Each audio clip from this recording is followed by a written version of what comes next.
partir de agora, a WeZip4U passa a ter 3 embarques semanais saindo aqui de Orlando para o Brasil.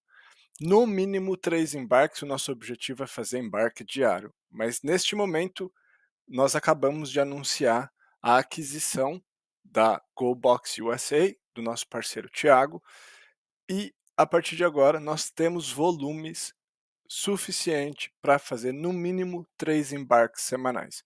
Ou seja, a partir de agora, enviar aqui com a WeZip4U passa a ser muito mais rápido.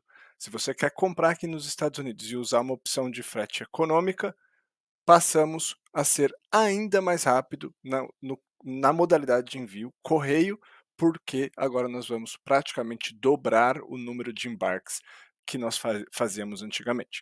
Então, se você quer comprar aqui nos Estados Unidos, agora ficou ainda mais rápido. Valeu!